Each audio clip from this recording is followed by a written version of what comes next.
For the longest time, the only UK routes in Train Sim World have either been in England or Scotland. As of March 2025, the mould has finally been broken with the release of the Cardiff City Network, the first TSW route to take place in Wales.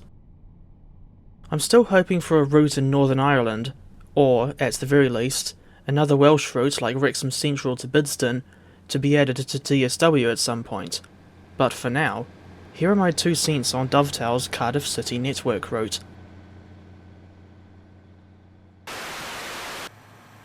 The Cardiff City Network add-on was released for Train Sim World 5 on the 18th of March 2025, and it's available to buy on Steam for a staggering $57 New Zealand dollars at full price. The high prices are one of numerous things that put me off from wanting to continue making TSW reviews long term, and it doesn't help that, more often than not, the price is far too high for what you get. And before anyone comes rushing to try and defend the price, I will remind you of something one of my main influencers once said. The fact that you don't have to buy the DLC does not justify the price of the DLC in the first place. As for route coverage, I would go so far as to say that it's disappointingly short, with a total length of only 20 miles. Granted, that's the same as the Cathcart Circle, which is still one of my favourite routes in TSW, but at least that route features 3 complete end-to-end services, while the Cardiff route only really offers 1, namely Corriton to Penarth. As for the Cardiff Bay shuttle, it's debatable whether that counts as another full service, because a lot of services on that line continue past Cardiff Queen Street instead of terminating there. The coverage on the Welsh route only extends to Corriton, Rhodir and Heath High Level on the northern side, and to Cardiff Bay and Penarth on the south side. I'm disappointed to see that DTG didn't include the rest of the lines to Barry Island, Pontypridd and Rhymney. On the motive power scene, this route comes with the Class 150/2 and Class 153 Sprinters in Transport for Wales colours, with TFW being a new operator in this game. The 153 is another new addition, but the 150/2 is not. We already had this unit, albeit in the Regional Railways livery, as part of Rivet Games' infamous West Cornwall local route. Personally, I would like to have seen the Class 231 Stadler Flirt included with the Cardiff route as well as the 150 and 153. Hopefully we'll still get the Flirt in TSW someday. Incidentally, this particular 150 couldn't have had a more appropriate number, given the more modern DMU that I just brought up. Thinking back to the Class 153, these things are notable for being single-coach railcars rebuilt from 2-car Class 155 DMUs. 42 Class 155s were built by Leyland Bus between 1987 and 1988, with 35 of them going on to be rebuilt as 153s in 1991 and 1992. Today, only 7 units remain as Class 155s, and all 7 of those units are part of the Northern Fleet. As part of the 155 to 153 conversion, the former inside end of the coach had to be retrofitted with a cab. The new cab is noticeably smaller than the original 155 cab, which wasn't changed during the conversion, and what is now the B end has a distinctly different headlight arrangement from the original cab, or the A end. The 153s have had a long service life working with several different operators throughout the UK. These days, only Transport for Wales and ScotRail still use 153s in passenger service, with ex-East Midlands Trains 153-308 and ex-London Midland 153-371 apparently being preserved at the Great Central Railway, and the less said about what happened to 153-374, the better. Thinking back to Transport for Wales, they have 24 of these units in their fleet, with an additional 6 being modified with extra bicycle space for service on the Heart of Wales line. Two 153 variants are included in this TSW add-on, namely the 153/3 and 153/9, with the only difference between the two being the level of PRM compliance. Come to think of it, if we can get multiple variants of the Class 153 right out of the gate, I'm confused as to why we still have only one variant each for the Class 375 Electrostar and Class 465 Networker. For comparison, here's the Transport for Wales Class 150/2 alongside the Regional Railways variant from West Cornwall Local. From what I gather, the TFW version is not a new model. Instead, it's just been altered with accurate details for the refurbished Welsh units, and I'll do the interior walkthrough comparisons a little later on.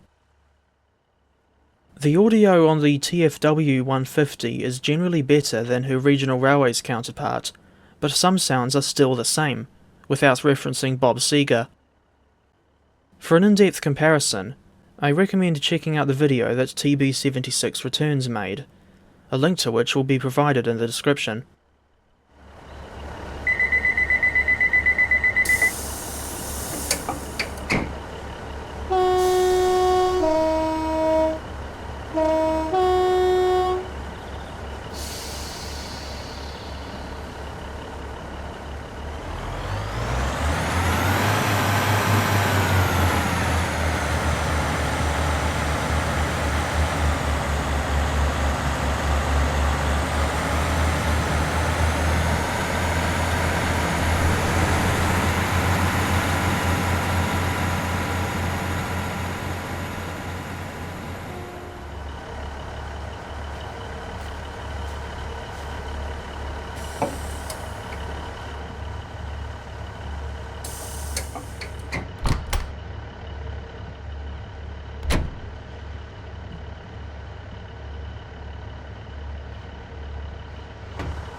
Timetable mode is one of this route's saving graces, in a sense, because it features 388 playable services for the Class 150 and 118 services for the Class 153.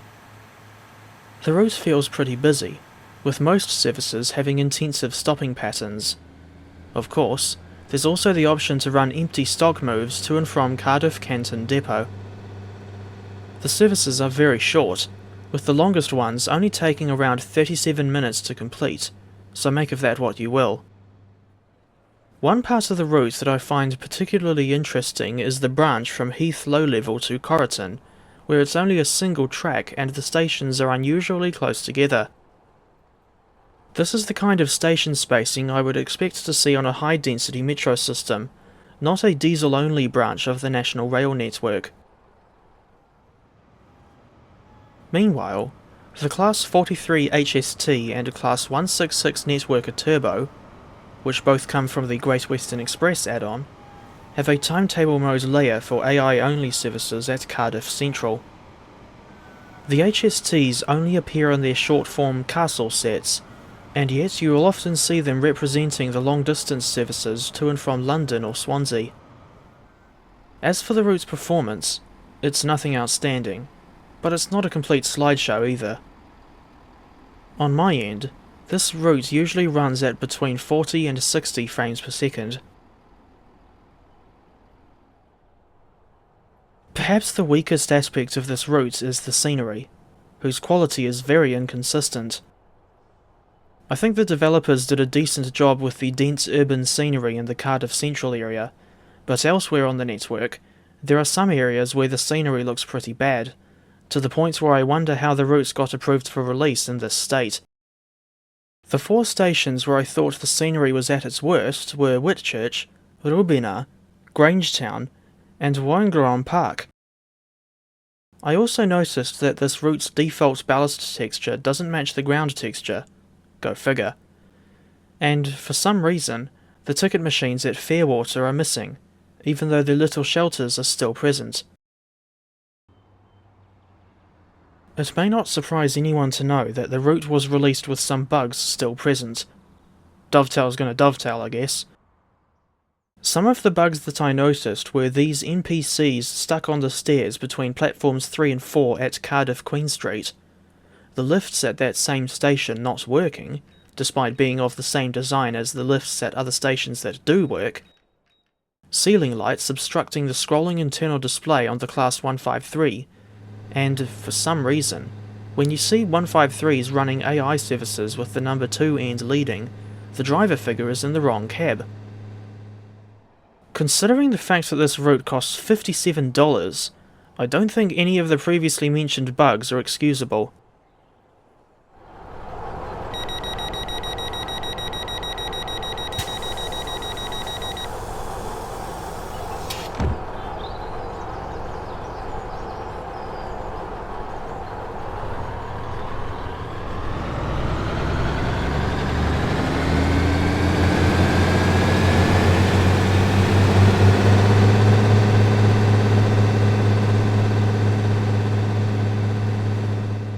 For some reason, you can't walk in the inspection pits at Canton Depot.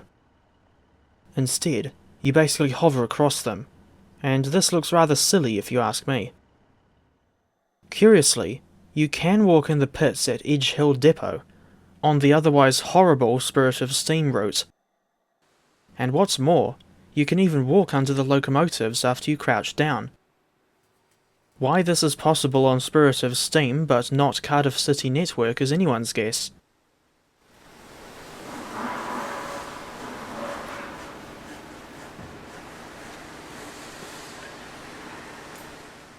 Apparently, Rivet Games had a hand in the Cardiff route's development. Given the fact that they were the first third-party developer to make add-ons for Train Sim World, it's ironic that Rivet now has a reputation for churning out some rather low-quality DLC, as we saw with the original Isle of Wight route, the Arosa line, West Cornwall Local, S-Bahn Central Schweiz, and, to a lesser extent, ScotRail Express. Given said reputation, I'm confused as to why Dovetail still hasn't severed ties with Rivet, and why they sometimes outsource work to Rivet for these UK routes, as was also the case for West Coast Main Line London to Milton Keynes. And let's just say that that route wasn't exactly in the best of conditions upon initial release. Incidentally, the last time I remember seeing a TSW add-on released as a Rivet Games product was in March 2024, when we got the Fife Circle route. I'm generally a fan of non-linear routes, and the Cardiff City Network had the potential to be a great add-on, on par with the likes of Cathcart Circle or Blackpool branches. But I think this new Welsh route was let down by the inconsistent scenery quality and the short route coverage. Not to mention the fact that it's simply not worth anywhere near £30. A more reasonable price would have been around £20 as the absolute most expensive, but even without taking the price into account, I'm unsure about whether or not I can recommend this route to other TSW players. It's not outstanding by any means, but it is still better than I thought it was going to be, and I like driving the Class 153, so I think the overall pack deserves a 6 out of 10.